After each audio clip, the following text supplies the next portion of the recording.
네, 횃불회 목사님들과 또 선교사님들, 또 사모님들 정말 반갑습니다. 여러분들한테 인사드리게 돼서 정말 너무 영광이고요. 또 너무 기쁘기도 합니다. 저는 베이직교회에 섬기고 있는 조정민 목사라고 합니다. 원래 언론인 생활 25년 하다가 늦게 목회자가 되어서 여러분들한테 목회 경험이나 이런 걸 나누기에는 너무 일천하고 또 자격도 안 되는 사람이지만은 올해 여러분들이 리포지션이라는 키워드를 가지고 올해 목회를 한번 다시 깊이 묵상해보는 시간이라고 해서 저도 같이 여러분들과 함께 그 묵상의 시간을 가졌으면 합니다. 먼저 말씀을 한 절 읽고 시작하도록 하겠습니다. 고린도 후서 5장 15절 말씀입니다. 제가 읽겠습니다. 그가 모든 사람을 대신하여 죽으심은 살아있는 자들로 하여금 다시는 그들 자신을 위하여 살지 않고 오직 그들을 대신하여 죽었다가 다시 살아나신 이를 위하여 살게 하려 함이라. 사도 바울이 얼마나 고통스러운 시간이 많았겠습니까? 예수님 박해하고 예수님 믿는다는 사람들 잡으러 다닌 사람 아닙니까? 그러나 그가 예수님 만나서 회심하고 나서 그가 알게 된 것은 그분은 우리를 위하여 돌아가셨고 다시는 우리가 우리 자신을 위하여 살지 않도록 하기 위하여 이 길 가신 분이구나. 어쩌면 사도 바울의 마음과는 내가 있어야 할 자리에 예수님이 계셨다는 점에서 예수님이 이분이 리포지셔닝 하신 분이구나, 이걸 깨달았다는 것을 우리가 알 수 있죠. 그래서 우리가 예수님이라는 분이 구원을 위해서 물론 이 땅에 오셨고 우리는 그분의 일생을 통해서 어떤 공생애를 사셨고 또 어떻게 십자가를 지셨고 부활하셨는지 너무나 익숙하게 잘 알지만 올해 우리가 이 리포지션이라고 하는 이 키워드를 가지고 예수님의 생애를 한번 우리가 정리해 볼 필요가 있지 않겠나, 저는 그런 생각을 합니다. 왜 이걸 새로 우리가 한번 리포지션 해야 되느냐, 아니면 심지어는 우리 목회나 우리 교회 자체가 어떻게 하면 새롭게 리포지셔닝 해야 되는가, 그 출발점을 우리가 예수님의 생애를 통해서 한번 다시 정리해 보자는 것입니다.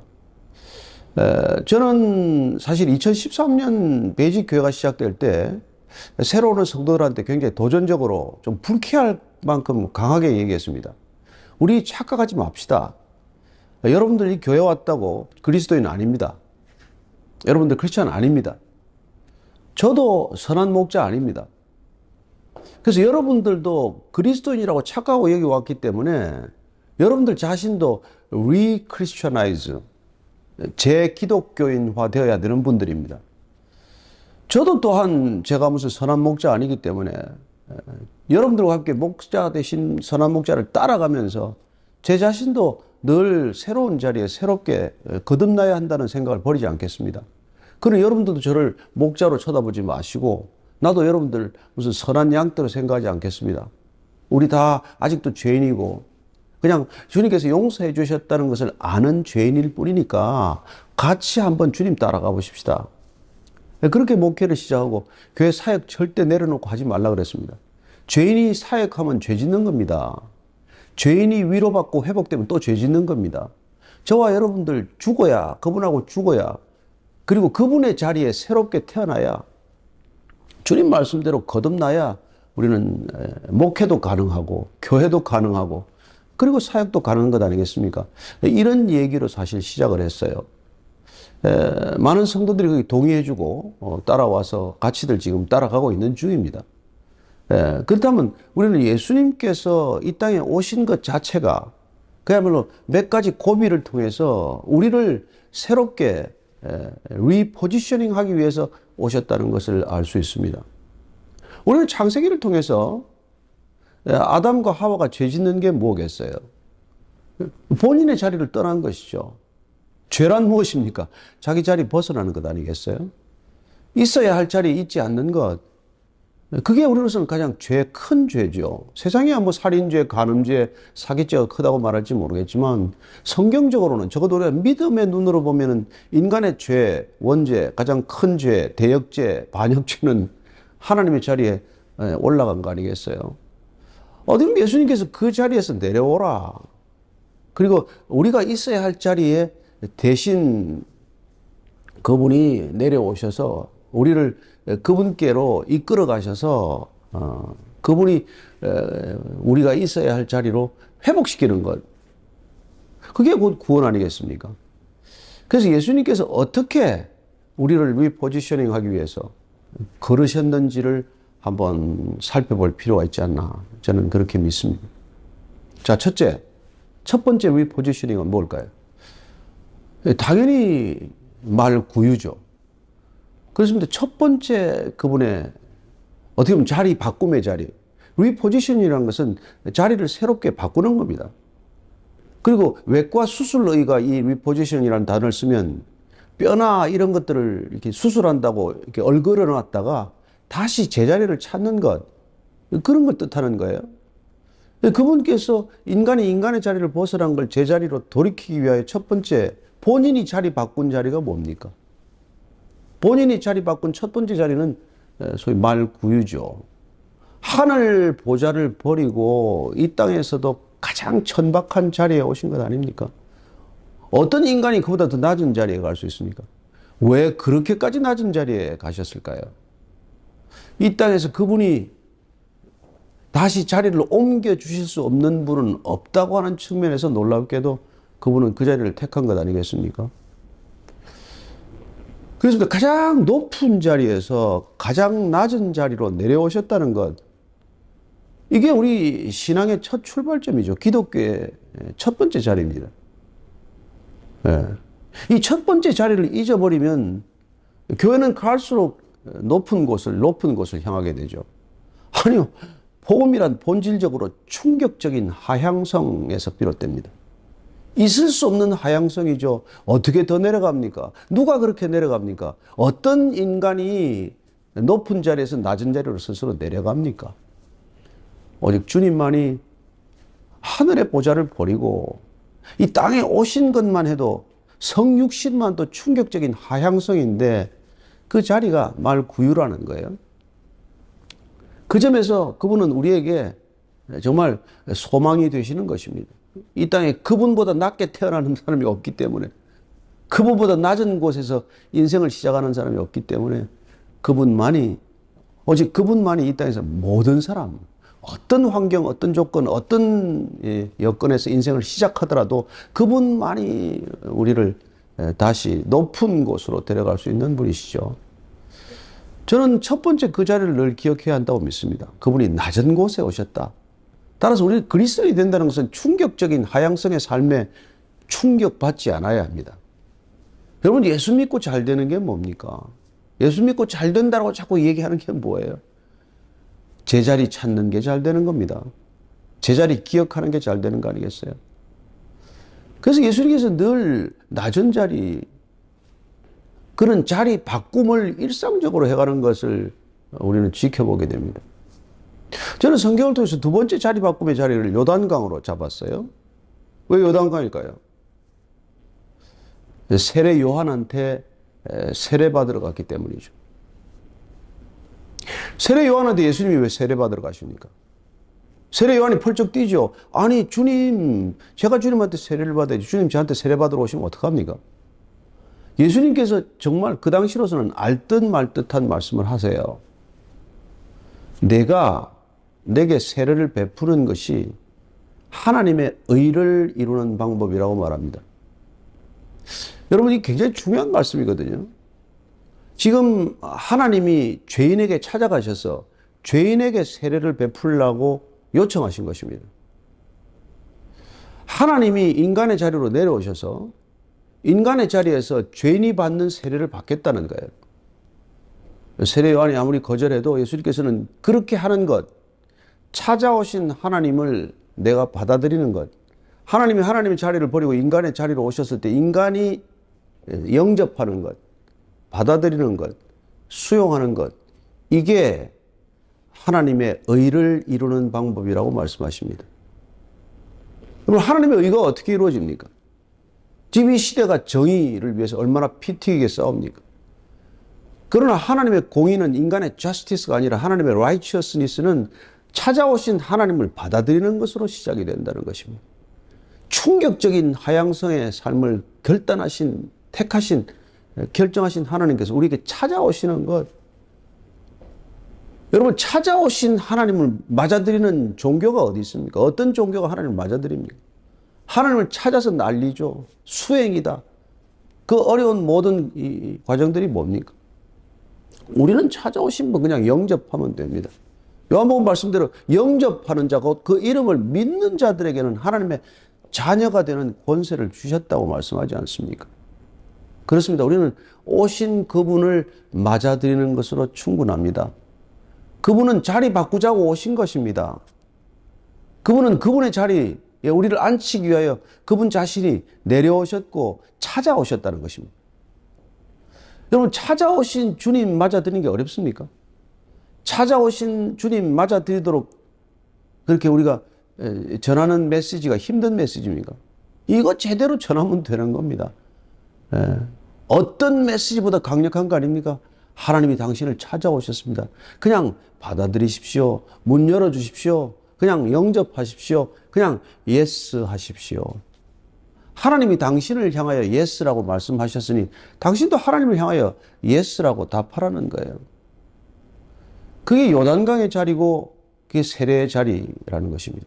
세례 받으실 필요가 없는 분인데 그 세례를 받을 때 하늘이 열리고 하늘로부터 소리가 있어 가로되 이는 내 사랑하는 아들이요 내가 기뻐하는 자다.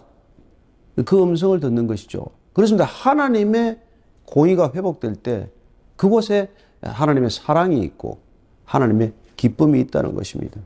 성경이 비둘기같이 임하죠.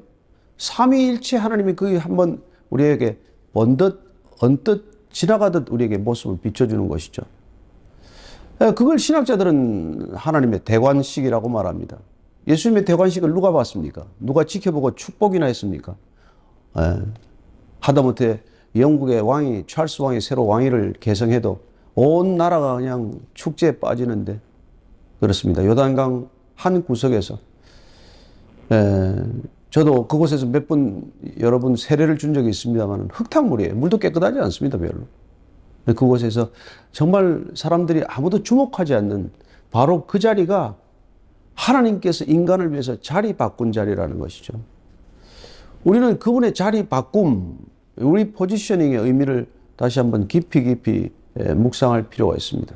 올 한 해 동안 죄인을 찾아오신 예수님, 그 예수님을 받아들이기만 하면 우리의 의가 확인되는 놀라운 그런 축복이 있다는 것이죠.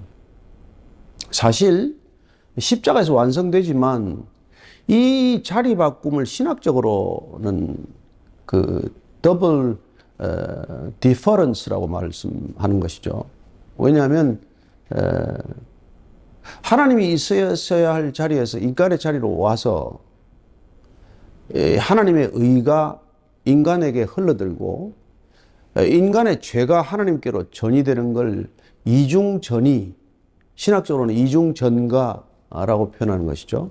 이게 더블 디퍼런스는 소위 이른바 서로의 역할 바꿈, 자리 바꿈, 정말 전형적인 리포지셔닝의 의미이기도 하고 신학적인 표현으로 하면은 이중전가라는 뜻과 일맥상통한다는 것을 알 수 있습니다. 놀랍게도 그분이 우리에게 오시는 것, 이거로 충분합니다. 저는 이 땅에 우리 기독교가 병든 것 중에 가장 큰 이유는 본질을 우리에게 지어주셨는데 가지에 너무 많은 관심을 갖는 것입니다. 이거 지키면 되는데 딴 것들에 너무 많이 신경 쓰는 것입니다. 찾아오신 예수님 만나셨습니까? 찾아오신 예수님 안에 계십니까? 그분이 내 안에 계시고 내가 그분 안에 있습니까? 그래서 우리가 역할 바꿈이 제대로 일어났습니까? 오늘 우리가 읽은 고린도후서 5장 15절 말씀, 그분이 내 자리에서 그 일을 겪으셨기 때문에 난 다시 나를 위해 살지 않겠다. 이젠 더 이상 내 자리에 머물러 있지 않고 그분의 자리에 내가 가겠다. 라는 게 그리스도인의 믿음의 결단인데 그렇게 살아가는 사람이 얼마나 되자는 것이죠. 주님께서는 그 일을 위해서 공생애를 시작하신 것입니다. 그리고 공생애를 위하여 그분이 택한 또 하나의 자리는 광야죠. 광야에 가서 뭐 하십니까? 내가 죽고 내 안에 하나님으로 가득 차는 시간이에요. 광야의 시간은 주님 자기가 부인되는 시간 아닙니까? 아니 40일 금식하고 생명이 오락가락 하는데 뭘 먹어야 됩니까? 당장 먹어야 되지 않아요? 그러나 돌이 떡이 되게 하기를 거부하시는 이유가 뭡니까? 예. 더 이상 아담이 저질렀던 죄, 아담이 차지했던 하나님의 자리에 오르지 않겠다는 것이죠. 내가, 내 생명이, 내 생존이, 내 존재가 하나님의 선행될 수 없다는 것입니다. 죄는 늘 하나님보다 내가 먼저죠. 떡 필요 없다. 굶어 죽더라도 나는 하나님 말씀으로 산다는 존재라는 걸 확인하겠다. 얼마나 단호한 결단입니까? 우리의 많은 기도는 먹고 살자고 하는 기도죠. 그러나 우리는 주님 이 땅에 오신 목적은 하나님의 나라, 하나님의 뜻, 하나님의 이름이 이 땅 가운데 펼쳐지고 이루어지기 위해서라면 내 생명이 먼저가 아니라는 것입니다. 그렇습니다. 신앙은 기본적으로 나는 소멸되는 것을 경험하는 것이죠. 내가 죽지 않고 이 땅에 공의가 이루어지지 않습니다. 내가 사라지지 않고 이 땅에서 하나님의 뜻은 펼쳐지지 않습니다. 주님께서는 광야에서 그 작업을 하셨고 성전에서 뛰어내리라. 왜 뛰어내려야 됩니까? 사람들 주목받아서 뭐 할 건데요? 그런 성공, 그런 인정, 그런 명예가 왜 필요합니까? 천국, 이 땅의 모든 영화, 그까짓 게 무슨 소용이 있습니까? 그게 무슨 다 의미가 있습니까? 우리는 그걸 위해서 기도하고 그것 때문에 금식도 하고 그것 때문에 때를 쓰고 기도하지만 주님 그렇지 않습니다. 여러분. 오직 하나님만 경배하기 위하여, 아니 하나님만 경배하는 것이 곧 우리의 신앙의 본질이요 정수라는 걸 말씀해 주시기 위하여 그분께서는 광야에서 아담이 실패한 것 다 회복하십니다. 그렇습니다. 그분이 진정한 회복이 이루어지지 않는다면 인간을 어떻게 회복시키겠습니까? 보암직도 하고 먹음직도 하고 지혜롭게도 할 만한 것들이 다 하나님의 우선순위에서 벗어났기 때문에 생긴 일이라는 걸 깨닫지 못한다면 무슨 구원의 일이 가능합니까? 우리가 이 땅에서 그냥 추구하고 그냥 갈망하고 그냥 이렇게 부대끼는 것들이 다 요한일서 2장 15절 말씀처럼 육신의 정욕과 안목의 정욕과 이생의 자랑이 전부인데 이거 다 아버지께로부터 온 것이 아니요 세상으로부터 온 것이다. 이것 가지고는 채워지지 않는다. 이것 가지고는 본질적으로 해결되지 않는다. 이것 가지고는 죄 문제가 절대로 해결되지 않는다. 그래서 이 문제를 해결해 그런 자리를 바꾸시기로 결정하셨고, 그래야 그분은 이 공생애가 시작이 되면서부터 갈릴리로 가세요. 그래서 리포지셔닝의 세 번째 자리는 여러분 갈릴리라는 것을 기억하십시오. 갈릴리. 갈릴리는 여러분 잘 아시다시피 유대 지역에서 사마리아를 거쳐서 이스라엘의 북부 지역 아닙니까? 변방 아니에요. 오늘로 치면 함경 남북도나 되나요? 왜 그 지역으로 그분은 가십니까? 나사렛에서 태어나셔서 그분은 왜 그곳에서 결국은 공생애를 이어가시냐는 것이죠. 여러분 다들 랍비는 예루살렘 중심입니다. 랍비가 제자를 뽑는 곳도 예루살렘이에요. 그러나 예수님께서는 또다시 한 번 자리를 바꿔서 그분은 예루살렘에서 제자들을 모집하지 않습니다. 찾아오는 제자들 선발하지 않습니다.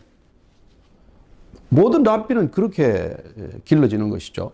가말리엘 문화나 힐렐 문화나 다 마찬가지 아닙니까? 그 문화에 들어가는 게 얼마나 어렵습니까? 수많은 이 바리새인들이 아들들, 자녀들을 거기다 넣기 위해서 13살 때까지 토라 다 외워야 합니다. 저와 여러분들 무슨 창세기를 한 권 외웁니까? 창세기 15장을 다 외웁니까? 그러나 거기 들어가려면 다 외워야 돼, 다 외워야 돼. 창세기, 출애굽기, 레위기, 민수기, 신명기를 13살 때까지 다 외워야 그것도 시험 자격이 주어지는 거예요. 그러면 서너 명 뽑습니다. 그 가말리엘 문화에 누가 바울이 들어갔다는 거 아니에요? 대단한 사람이죠. 그러나 어쨌건 찾아오는 제자들, 기라성 같은 출중한 사람들 중에서 랍비가 뽑는 게 아니고 주님은 찾으러 가십니다. 그분이 죄인들을 찾아오셨듯이 제자들도 찾아갑니다. 이게 오늘 우리가 목회가 가장 어떻게 보면 첫 단추를 잘못 깬 것이죠. 우리는 뭐 상가라도 하나 얻어놓고 뭐 일단 교회 문패 달고 이름 짓고 사람들이 찾아오기를 기다려요.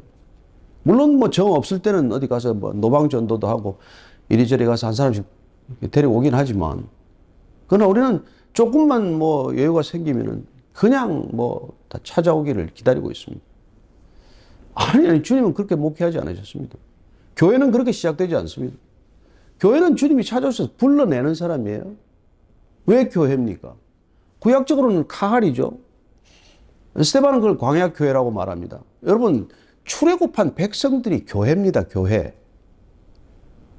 그 교회는 바로 시스템, 파라오라는 제국주의 시스템에서 노예 생활을 하는 사람들을 불러내지 않았습니까? 불러낸 이 사람들을 카할이라고 부르고, 이 사람들이 곧 교회란 말이에요. 이 교회 그림이에요. 이거는 그냥 민족적 단위라서 교회가 아니라고 생각하지 마십시오. 신약시대 와서 예수님은 에클레시아, 또한 세상에서 불러낸 사람들입니다. 불러내기 위해서 이분은 기다리지 않았단 말이죠. 찾아갔습니다.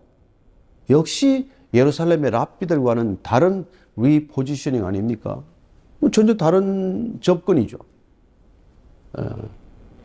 똑똑한 사람들 찾아오는 사람들, 나이스한 사람들 찾아오는 사람들하고 좋은 교회, 분위기 좋은 교회, 아주 그냥 장엄한 예배 드릴 수 있는 교회를 이루는 게 꿈입니까? 아니에요. 예수님께서는 하나님 나라를 위해서 누구랑 이 하나님의 나라를 이루어갈고 찾으러 가십니다. 그분이 30년 뭐 사생애 동안 목수를 하셨듯이 그렇게 평생 어부 생활하는 사람들, 여러분 안데, 베드로, 야고보, 요한 다 어부예요. 또 갈릴리 호숫가에서 다 그물 손질하고 있는 사람들 찾아간단 말이에요. 찾아가서 야, 너 사람 낚는 어부가 되지 않겠니?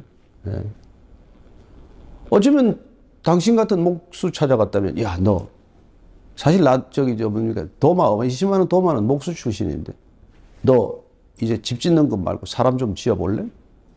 그러지 않았겠어요?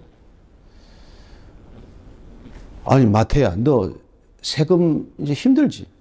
날 따라와. 그분은 여러분 제자로 불러서 안 될 사람들, 가롯유다가 그게 부를 사람입니까? 시카리 회원들 아닙니까? 그 사람들. 민족주의자들, 무력으로 나라를 바꾸겠다는 사람도 아니에요. 마태는 여러분 세리는 도대체 제자 될 자격이라고 단 트럭만치도 없는 사람 아닙니까? 그걸 왜 찾아갑니까? 창기나 마찬가지인데, 아니 창기보다도 더 심한 욕을 얻어먹는 매국노 그 세리를 찾아가서 어떻게 하겠다는 겁니까? 그들과도 자리를 바꾸겠다는 거예요. 이게 복음이고 이게 능력 아닙니까? 우리는 뭐 사실 저도 그렇습니다. 뭐 냄새 나는 사람 오고 와서 뭐 시끄럽게 하면 왜 왔나 싶죠. 뭐 회개도 많이 합니다. 예. 조금 속 좀 썩이면은 아유 안 떠나나 싶은 생각이 있기도 해요. 그건 어쨌건 저는 주님이 우리의 기준이라는 점을 다시 한번 깊이 되새긴다면은, 나는 이렇게 내가 그냥 이 목회하는 자리에서 이렇게 앉아서 예배만 드리고 있어서 이게 잘 가고 있나? 이 생각을 늘 합니다. 그래서 저는 뭐 몰래 저희 교회 성도들 말고 때로는 전도도 하고 따로 1대1을 한다든지 따로 소그룹 성경 모임 이런 걸 좀 만들어서 해보려고 애는 써요. 쉽지 않습니다. 저는 그것도 참 배운 것 중에 하나가, 제가 1997년에 제가 교회를 처음 나갔습니다. 제 아내를 잡으러 온누리교회 찾아갔는데, 그러다가 제가 주님한테 덜컥 잡혀가지고 한 6, 7개월도 안 됐는데 제가 하용조 목사님 눈에 띄었어요. 근데 그분이 하루 저를 부르더니 같이 성경 공부하자는 거예요. 그때 나중에 한번 쭉 알아보니까 성도가 16,000 이상 큰 대형교회입니다. 근데 난 그분이 누군지 잘 모를 때죠. 그냥 하용조 목사님, 우리 집 앞에 있는 교회였으니까. 저를 부르시더니 성경 공부를 좀 하자는 거예요. 그래서 성경 공부를 어떻게 합니까? 토요일 날 아침에 6시부터 8시까지 2시간만 좀 비워달라는 거예요. 2시간도 부담스러운데, 그럼 이거 언제까지 합니까? 한 5년 정도 해야 된대요. 저는 너무 어이가 없어서 무슨 성경 공부를 5년씩 합니까? 뭘 그렇게 하는데 필요합니까? 그랬더니 성경은 책별로도 해야 되고, 인물별로도 해야 되고, 교리별로도 해야 되고, 이래서 한 5년 정도 해야 된다는 거예요. 그래서 어쨌건 담임 목사라는 분이 이렇게 하자 그러니까 둘이서 시작했어요. 그 다음에 또 4시가 되고, 해서 나중에는 한 20여 명 늘어나고, 그게 또 여러 가지 질시도 많이 받았습니다만은. 어쨌건 제가 그분이, 여러분, 목사들 토요일 아침 시간이 어떤 시간입니까? 그 새로운 새신자들이고 성경 공부할 시간이 어디 있어요? 제가 이걸 고든 코넬 신학교 가서, 한번 Jesus Discipleship Training Course라고 12명이 하는, 이게 있었어요. 시카고 트리니티 대가 이 고든 코넬 오신 분인데, 선교학의 대가가 계십니다. 그분 이름이 금방 생각이 안 나는데, 하여튼 그분이, 수업 시간에 저한테 어떻게 해서 이렇게 신학교까지 오게 된다를 잠깐 이제 간증을 시켜서 저 이렇게 해서 담임 목사님하고 성경 공부하다가 또 이런 일이 있어 왔습니다. 그랬더니 이분이 너무 놀라셔. 로버트 콜만 교수라고 있습니다. 로버트 콜만 교수라고 선교학의 대가죠. 시카고 트리니티에 있다가 명예교수로 다시 고등 코넬에 와서 이분이 오셔서 한 학기에 본인이 기도해보고 12명을 개별적으로 전화해서 부릅니다. 12명 불러가지고. 근데 아마 아시아에서 학생이 하나 왔다고 저를 부른 것 같아요. 그래서 12명 데리고 한 학기 동안 이제 강의를 하는데, 이제 주로 같이 다니면서 여행도 하고, 세미나도 같이 가고, 이렇게 주로 모이면은 늘 얘기가 주로 되는 건데, 영어도 짧고 하니까 길게 이야기하기는 힘들지만, 어쨌든 제 얘기를 했더니, 이분이 너무 놀라시는 거예요. 한국에 온누리 교회라는 교회가 있는데, 그게 대형교회인데, 하용조 목사님이란 분이 새로운 신자들이고 이렇게 하루에 토요일 날 2시간씩 개별적으로 공부를 했다. 이게 이분이 너무 인상적이어서 저를 데리고 어디 세미나에 갈 때마다 이걸 한 10분 정도 간증을 시키는 거예요. 여러분, 이게 사실은 저는 중요하다고 믿습니다. 한국 교회, 대형 교회가 되면은 초심을 잃어버리는 것이 아니라 한 사람에 대한 관심을 끝까지 가진다는 것. 이게 여러분, 이 세상이 가지는 효용성과 효율성과의 자리에서 가장 비효율적이고 비효용적인 자리로 자기 자신을 리포지셔닝 하는 결단이고 노력 아니겠습니까? 그것처럼 비효율적인 게 어디 있어요? 그러나 주님의 마음처럼 99마리 우리 안에 있는 양보다도 한 마리 우리 밖에 있는 양을 향한 관심을 가져야 한다고 말씀하신 것이 우리 삶에서 실천되어야 한다면 우리가 하는 목회가 중요하죠. 우리가 하는 교회 중요합니다. 그러나 교회 밖에 있는 양들도 그런 동일한 관심을 가져야 한다는 것이죠. 아니, 어쩌면 믿지 않는 사람들에 대한 관심을 우리가 잃어버렸기 때문에 우리 교회가 점점 더 고립되는 건 아닙니까? 여러분, 우리끼리 성도 몇 명 된다고 이거 뺏어오게 하고 이거 데려오게 하느냐는 말이죠. 밖에 안 믿는 사람이 압도적으로 많은데 80%가 불신자인데 왜 믿는 10%, 20% 가지고 무슨 이 교회 저 교회 갔다가 이런 일을 우리가 하고 있냐는 거예요. 우리가 우리 자리를 바꾸지 않기 때문에 그런 거란 말이에요. 우리가 저 자리로 옮겨가야 되는데 우리가 단에서만 있게 지금 하기 때문에 우리가 교회 안에 있기 때문에 성도들도 교회 안으로 불러들이는 거예요. 내가 교회 안에 있기 때문에 교회 이 안의 자리로 성도를 계속 불러들이기 때문에 성도들은 점점 세상과 깊은 담이 생기고 단절이 생기고 그들의 접촉점을 우리가 서로 이렇게 잃어버리게 만드는 거 아니냐 이런 생각을 한번 해보자는 것이죠. 어떻게든지 교회 밖으로 내보내서 그들이 세상과 접촉할 시간을 갖고 세상 속에서 살아낼 그런 시간들을 허락해야지. 우리가 무슨 집회를 만들고 뭘 만들어서 자꾸 교회 안으로 불러들이면 우리는 성도가 교회 안에서 많은 시간을 보내면 신앙이 좋아 보입니까? 아니요. 시나고그에서 가장 많은 시간을 보낸 사람들이 율법학자고 서기관이고 대제사장들이겠지만 그 사람들의 신앙이 좋은 게 아니라 그 사람들은 종교성이 높을 뿐이에요. 여러분 착각하지 마십시오. Religiosity는 spirituality가 아닙니다. 종교성과 영성은 달라요. 종교성이란 종교인들끼리 있으면 생기는 겁니다. 영성은 신앙인이 세상 속에서 살아갈 때 생기는 거예요. 주님은 우리에게 영성을 요구하지 종교성을 요구하지 않습니다. 그래서 가장 종교인들을 나무라신 것이죠. 마태복음 23장은 화 있을진저, 화 있을진저. 계속해서 반복적으로 하시는 게 뭡니까? 종교인들에 대한 입에 담지 못할 말씀 아닙니까? 에? 어떻게 바리새인들 보고 이 독사의 자식들아, 배칠한 무덤이라 그렇게 말씀할 수가 있습니까? 에? 지금 불가능한 얘기예요. 그러나 그분께서는 가늠마다 잡힌 여인을 나무랍니까? 예? 날 때부터 맹인을 나무랍니까? 문둥병자를 나무랍니까? 그렇습니다. 그분이 어떻게 일생 동안 공생애라는 걸 통해서 자리를 바꾸셨는지, 어떻게 그분 자신이 항상 하나님으로서 리포지셔닝 했는지, 그게 우리가 여전히 이 시대도 교회가 지녀야 할 자리, 교회가 늘 바라보아야 할 자리가 아닌가 생각합니다. 한 가지 조심스러운 것은 제가 이런 말씀 드린다고 제가 그대로 제대로 살고 있다는 뜻은 아닙니다. 저도 늘 고민하고 있을 뿐이에요. 어떻게 하면 이 시대는 교회라는 울타리에 갇히지 않고 세상 속에 조금 더 이렇게 연결점을 찾을 것인가. 그게 갈릴리라는 키워드에서 찾아야 된다는 거예요. 우리는 중심을 향해서 자꾸 진입하려고 하는 그런 생각들을 갖게 되지만, 국가 기도에 나쁘다는 건 아닙니다. 그러나 여러분, 대통령 한 사람 데리고 기도해 하면 나라가 바뀝니까? 어쨌건 주님께서는 갈릴리 늘 변두리의 주변부에서 시작했다는 것을 기억하십시오. 물론 성경 사복음서를 보면은 절기 때마다 예루살렘으로 올라오시죠. 그건 이스라엘 전체 백성들이 다 절기 때는 예루살렘 가야 되고 성전에 가야 되니까 가셨습니다.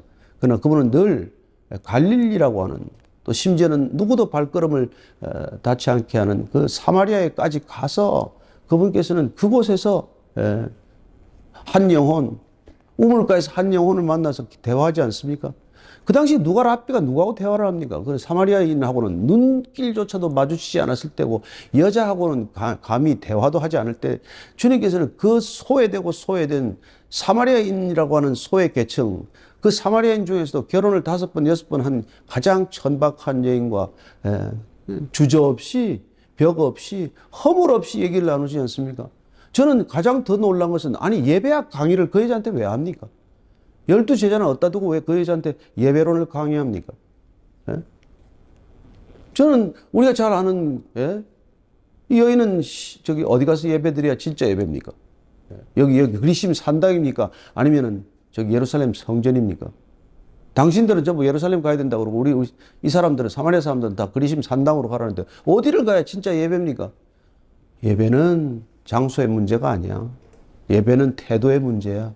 In spirit and in truth. 네가 성령 안에 있으면, 네가 진리 안에 있으면, 내 안에 있으면 그게 예배야. 여러분, 그런 예배학 강의를 누구한테 가르쳐야 합니까? 예루살렘 성전에 가서 해야 되는 거 아닙니까? 아니, 적어도 12제자한테 해야 되는 거 아닙니까? 그러나 주님께서는 그 모든 생각과 그 모든 그 태도를 바꿔놓고 마는 것이죠. 그런 예수님이 우리를 부르셨고, 우리도 또한 그분을 따라간다고 나선 사람들 아닙니까? 근데 그분이 따라오라는 게 여러분, 이렇게 많은 걸 요구합니까? 뭐 때문에 뭘 주렁주렁 들고 따라오라는 겁니까? 신학교는 어디를 나와야 되고, 강도사하고 전도사는 어디서 해야 되고, 부목사 생활 몇 년 해야 되고, 그래야 된다는 겁니까? 아니잖아요. 누구든지 나를 따라오려거든 자기를 부인하고 이제 십자가를 지고 날마다 쫓으라고 하지 않습니까? 누가는 안심이 안 돼서 거기다 하나 더 넣습니다. 날마다 제 십자가를 지고 쫓으라고 말씀하십니다. 누가 여러분 지금 대한민국 교회 날마다 자기를 부인하기 위해서 교회하는 사람 누가 있습니까? 차라리 절에 선방에 들어가서 선하는 사람들은 그럴지 모르죠. 누가 십자가를 매일 지기 위해서 교회 오는 사람 누가 있습니까? 아니, 심지어 우리 목회자인 우리 자신들조차도 우리 자신을 부인하기 위해서 얼마나 정말 죽도록 피 흘리기까지 싸우는 사람이 얼마나 되겠습니까? 자기가 부인한 모습이 교회 추분들이겠습니까? 교회에서 일어나는 이 수많은 갈등이나 교회에서 일으키는 이 수많은 것들이 자기를 부인한 결과입니까? 아니면 자기를 성취하겠다고 발버둥 친 결과입니까? 누가 예수님을 제대로 따라오고 있습니까? 예수님은 우리 자리로 오셨는데 우리는 왜 예수님의 자리에 안 가느냐는 것이죠. 그렇습니다. 그분께서는 늘 변두리 그 자리가 당신의 자리라는 것을 우리에게 보여주신 것이죠. 하늘 보좌를 버리고 내려오신 말 구유가 그분이 시작점이었다면은, 광야가 그분의 첫 걸음이었다면은, 갈릴리가 그분의 일상의 걸음이 된 것이죠. 저는 그런 걸음에 대해서 늘 일말의 어떤 죄책감 같은 걸 느낍니다. 왜냐하면 교회가 강남에 있으니까요. 강남에 있다는 것만으로도 이게 부담이 될 때가 있습니다. 물론 시골에서도 오고 여러 가지 어려운 사람도 많이 오지만, 그러나 예배를 드리는 처소가 강남에 있다는 것만으로도 너는 예루살렘 한 도심에 있는 거랑 마찬가지야. 이렇게 질책하는 게 들리는 것 같은 생각을 갖습니다. 어쨌건 오늘 횃불에 오신 분들은 참 어렵고 힘든 갈릴리에 계신 분이 많다고 믿습니다. 예수님처럼 가버나움에서 사역하고 계시겠죠. 또 예수님처럼 머리 둘 곳도 없는, 정말 변변히 예배 드릴 곳이 없어서 회당을 못 가고 올리브 산이든지 갈릴리 호수가에 있든지 그런 환경과 여건에서 예배 드리는 분들이 많으신다고 믿습니다. 그러나 그 자리가 여러분과 제 자리라는 것, 그분이 예수님께서 우리에게 자리 바꿈을 통해서 가르쳐 주시고 친히 보여주신 자리라는 점에서 안심하시기 바랍니다. 저는 그게 옳은 자리라고 믿습니다. 오늘 얼마나 많은 교회가 비난의 대상이 되고 있습니까? 우리는 그 자리를 떠났기 때문에 우리 복음이 가지고 있는, 기독교가 가지고 있는 본질적인 능력, 놀라운 능력을 스스로 포기한 거나 마찬가지죠. 예수님께서 우리에게 찾아오셔서 우리를 환대해 주셨듯 우리는 기본적으로 누군가를 환대하는 자리에 있어야 되는 것 아닙니까? 그러나 우리는 환대할 줄 모르는 자리에 가 있고 환대받지 못하는 입장으로 전락하고 만 것이죠. 주님께서는 정말 교제할 수 없는 사람들과 교제하잖아요. 여리고성에 들어가서 야 삭개오야, 내가 오늘 내 집에 가서 내가 머물러야 되겠다. 그럼 그 집에 왜 갑니까? 그 많은 사람들 앞에서 그런 얘기 왜 합니까? 교제할 수 없는 사람과 교제하는 것, 내가 있어야 된다고 생각하는 자리를 바꾸는 것, 내가 오만한 자의 자리에 앉지 않는 것, 아니 그게 삭개오 집 아닙니까? 예수님이 가기만 해도 삭개오가 주님 제 재산 절반을 팔아서 가난한 자들에게 나눠주겠습니다. 어쩌면 우리가 가야 할 자리는 삭개오 집 아니겠어요? 마리아와 마르다 집 아닙니까? 그런 데 가야 사실은 은혜가 있겠죠. 어쩌면 그곳에서 교제하는 가운데 나누는 메시지는 우리가 주일날 강단에서 쏟아붓는 메시지보다 훨씬 저는 살아있는 생명의 말씀이라고 믿습니다. 오늘 어쩌면 주일 강단에다가 올인하는 모습을 보이지만은, 여러분 주일 강단은 그냥 AS 하는 시간이에요. 다 믿는 사람들끼리 모아놓고 그냥 AS 하는 겁니다. 진짜 메시지는 어디서 쏟아져야 합니까? 안 믿는 사람들 앞에서죠. 그래서 저와 여러분들이 정말 그 자리, 주일 예배와 바꿔야 할 자리는 오히려 안 믿는 사람들이 많이 모여있는 장례식장이나 결혼식장이나 이런 저런 불신자들과의 만남과 교제의 자리가 있어야 된다고 생각합니다. 그게 복음이 번져나갈 유일한 여지가 되는 것이죠. 환대의 스피릿을 회복하는 것, 교제의 스피릿을 회복하는 것, 사랑의 스피릿을 회복하는 것, 그거야말로 우리가 진정 자리를 바꿀 때만이 우리 안에서 솟아나는 주님의 열심, 주님의 열정, 주님의 사랑이라는 것을 깨닫게 됩니다. 그분은 갈릴리에서 놀랍게도 정말 많은 기적들을 베푸셨죠. 그러나 그는 그 기적을 어느 날 뚝 끊어버리듯이 멈추게 됩니다. 따라오는 사람들이 여러분 기적에도 불구하고 표적에도 불구하고 변하지 않으면 그분은 가차 없습니다. 우리는 능력이 나타나면 그 능력 여러분 사람들 모을 수 있는 데까지 쓰겠죠. 그러나 예수님께서는 능력 때문에, 능력이 목적이라면 따라오는 사람들 다 흩어버리십니다. 내 피를 마시고 내 살을 먹어야 하리라. 다 떠나갑니다. 이 말은 알아듣기가 어렵다. 우리들은 식인종이 되라 하는가? 예수님께 제자들에게 묻죠. 너희들도 떠나려느냐? 영생의 말씀이 있으면 어디로 가겠습니까? 그렇습니다. 그분은 그 말씀에 집중했고 그 말씀을 제자들에게 다 일러주셨다고 말씀하셨습니다. 다 이루셨기 때문에, 다 쏟아부었기 때문에, 그래서 그분은 다시 십자가의 길로 가는 것이죠. 그래서 우리가 잘 아는 리포지셔닝의 마지막 클라이맥스는 뭐 십자가, 잘 아는 십자가죠. 그 십자가가 어떤 리포지셔닝입니까? 제가 있어야 할 자리 아닙니까? 제가 거기 걸려 있어야 할 자리 아닙니까? 그분께서 자리를 바꾸자. 내가 올라가겠다. 내가 들려야 하느니라. 그렇습니다. 모세가 장대에 구리 노뱀을 달아 들어 올렸을 때 그것을 보는 자마다 다 나음을 얻으리라고 하셨기 때문에 주님께서는 그 예표된 그림, 그 티저 영상을 다시 한번 우리에게 기억하도록 하신 것이죠. 누구나 바라보는 자마다, 쳐다보는 자마다 내가 있어야 할 그 자리에 그분이 계신 것, 바뀐 자리를 확인하는 것, 리포지셔닝의 의미를 진정으로 받아들이는 사람이면 누구나 병이 낫는 거예요. 독이 빠져나가는 겁니다. 해독되는 겁니다. 죄가 빠져나가는 거예요. 그래서 십자가는 놀랍게도 그 두 가지 수혈이 일어나는 것이죠. 나의 죄악으로 가득한 피가 그분께로 흘러가고 그분의 성결한 피가 우리에게 흘러드는 것. 우리 그걸 보혈의 능력이라고 말하지만 그 피가 들어와야 사는 것 아닙니까?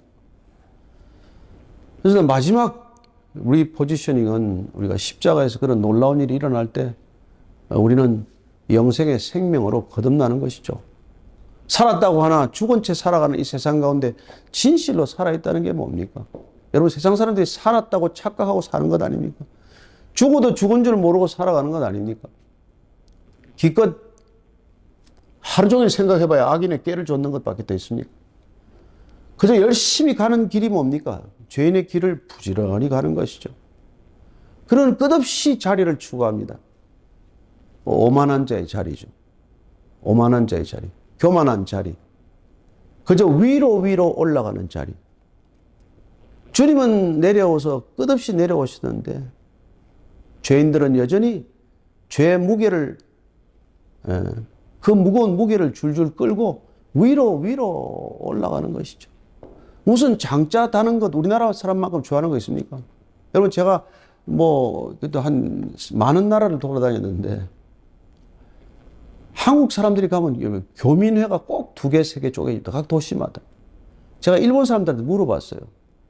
그 일본 교민회장은 어떻게 뽑습니까? 아무도 안 하려고 한대요. 그래서 막후에 어른들이 그냥 조용히 인원해가지고 내년에는 저분 좀 모셔라. 그러면 삼고초려하듯 가서 그분 교민회장 세운답니다. 우리는 그게 뭐라고 그 교민회장 하겠다고 나가서 선거를 합니까? 그 싸우다가 그냥 투표하면 반드시 쪼개집니다. 교민회가 2개, 3개, 4개 됩니다. 창피한 일이죠. 근데 남의 욕할 때입니까? 아니, 교회는 뭘 그렇게 감투가 많습니까? 무슨 교단은 그렇게 많고 교단장은 그렇게 많습니까? 아니, 우리가 우스갯말로 단 아래 10명이고 단 위에 20명이 있다는 게 교회 행사 아닙니까? 무슨 그런 일, 세상에 보면 뭐라 그러겠습니까? 제가 충격적으로 받아들인 거는 무슨 신문에 전에 옛날에 무슨 일간지에다가 말이죠. 각 종교 지도자라고 이름을 쓰고는 해놓고는 그 총회장이, 지난번에 총회장이, 총회 출마의 변호로 약속을 했는데 성지순례를 약속했답니다. 그걸 안 지켰다고 신문에 광고를 냅니다. 여기 횃불에는 그런 목사님 안 계시겠지만 제가 너무너무 화가 나고 얼굴이 턱끈거려서 말이죠. 내가 목사 된 걸 그때처럼 부끄러워한 적이 없습니다. 여러분, 초등학생들도 안 하는 짓이에요. 초등학교 반장 선거 때 내가 되면은 니네들한테 도서 상품권 5만 원짜리 나눠줄게. 그걸 안 지켰다고 애들이 담임선생한테 고자질합니까?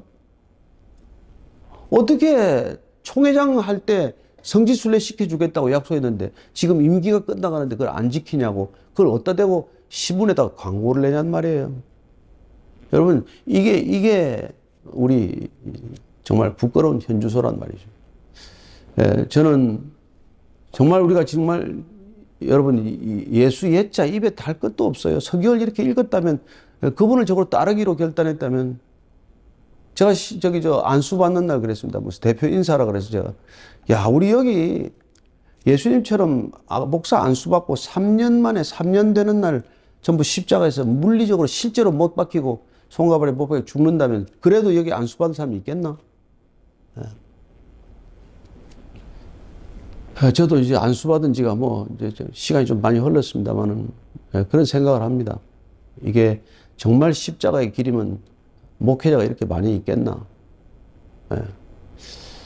우리가 올해 정말 균형 있는 목회, 아름다운 목회, 너무 거창한 목회 생각할 것도 없습니다. 나는 주님 잘 따라가고 있나? 여러분 성경이 없어서 이 세상이 어렵습니까? 집집마다 가면 성경 10권씩 20권씩 있습니다. 뭐 집사들 때 5권 받고 장로할 때 10권씩 받고 성경이 없어서 문제가 생깁니까? 설교 여러분 유튜브 틀면 설교가 수도 없는 설교가 쏟아집니다. 설교가 없어서 이 나라가 어렵습니까? 성경대로 설교 안 해서 문제고 성경대로 설교해도 성경대로 또 설교한 대로 안 살아서 문제지 뭐가 문제겠습니까? 우리의 모든 문제는 주님이 기준이 아니라는 것입니다. 주님이 리포지셔닝 한 걸 우리가 안 따라가기 때문이라는 말이죠. 주님과 거꾸로 가려고 하는 거 아닙니까? 주님과 정반대로 가려고 하는 것 아닙니까? 주님이 통탄하시겠죠. 슬퍼하실 것입니다. 어쩌면 주님께서 그렇게 말씀하실 것입니다. 나는 너를 도무지 모른다. 복음서에 나오는 얘기가 아니라 오늘날 우리에게 들려주시는 말씀이에요. 아니 제가 주님을 위해서 설교도 하고 주님을 위해서 지금 안수도 하고 주님을 위해서 병도 낫게 하고 귀신도 쫓았는데요. 난 널 도무지 모른다. 그래서 그 많은 사역들이 그 많은 분주함이 그 많은 애쓰고 수고함이 주님께서 몰라주시는 주님께서 모르겠다고 하는 건 보통 일이 아니지 않습니까?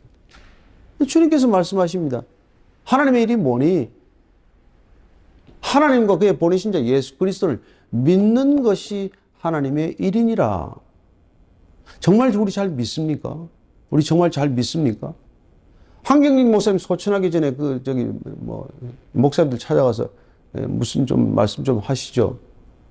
그냥 눈을 감고 한마디 하셨다지 않습니까? 예수 잘 믿으세요. 우리가 예수 잘 믿는 것보다도 좋은 리포지셔닝은 없을 것입니다. 잘 믿으십시다. 제대로 믿으십시다. 믿는 대로 사십시다. 그거 말고 무슨 대책이 있습니까? 그럼 목회 철학, 무슨 목회 철학입니까? 예수님 목회하신 대로 하면 되죠. 주제넘은 얘기를 드려서 정말 죄송하지만은 제가 세상에서 어떤 직업, 수많은 직업 인터뷰도 해봤고 대통령도 7명을 제가 인터뷰를 해보고 심지어 푸틴하고도 1시간 인터뷰했던 사람입니다. 그 인간들이 다 무슨 소용이 있습니까? 여러분 목사만큼 명예로운 직업이 어디 있습니까? 단 하루를 하더라도 이만큼 특권과 같은 놀라운 영광스러운 일이 어디 있습니까? 단 하루 하다가 죽으라면 이 일 하다가 죽기로 결심한 일들 아닙니까? 그렇다면 올해 우리가 이 일 하는 일들이 너무나 감격적이고 기뻐서 기쁨이 흘러넘치고 사랑이 흘러넘치면 그럼 목회는 저절로 제 자리를 찾아갈 줄로 믿습니다. 그분이 우리를 사랑하셨듯 우리가 성도들을 사랑한다면 주님께서 내가 너희를 사랑하지 서로 사랑하면 그러면 세상 사람들이 너희들 내 제자인 줄 알 거야. 무슨 큰 건물 지어 교회입니까? 사역이 많아서 교회입니까? 서로 사랑하면 교회입니다. 그리고 내 말이 너희 안에 거하면 진리를 알는데 진리가 너희를 자유케 할 거야. 성도들 자유롭게 하십시오. 그 사람들 안에 말씀이 가득 차면 자유로워집니다. 말씀이 가득하면 서로 사랑합니다. 말씀이 가득하면 그 사람 열매를 많이 맺습니다. 그러면 주님께서 내 제자인 줄 알 거라고 말씀하셨으니 우리가 주님 말씀 다시 한번 깊이 기억하면서 올 한 해 동안 그 말씀이 열매 맺는 목회가 되게 하셔서 모든 것들이 제자리를 찾아가는 교회가 되고 성도가 되고 우리 자신의 일생의 사역이 되기를 축원합니다. 기도하겠습니다. 하나님 아버지, 때로는 부끄럽고 때로는 낙심이 되고 때로는 주님 참 힘듭니다.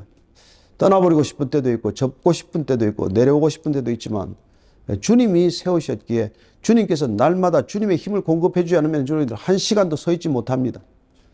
주님께서 우리를 날마다 새롭게 하기 위하여 사도 바울처럼 날마다 죽노라고 결단케 하시고 나는 죽고 내 안에 그리스도가 사신다고 고백하게 하여 주옵소서. 이제는 내 안에 사시는 이 주님이시니 주님께서 우리의 일생의 목회를 위해서 드러나게 하여 주시고 오직 하나님만 영광을 받는 목회와 교회 되게 하여 주옵소서. 예수님 이름으로 기도합니다. 아멘.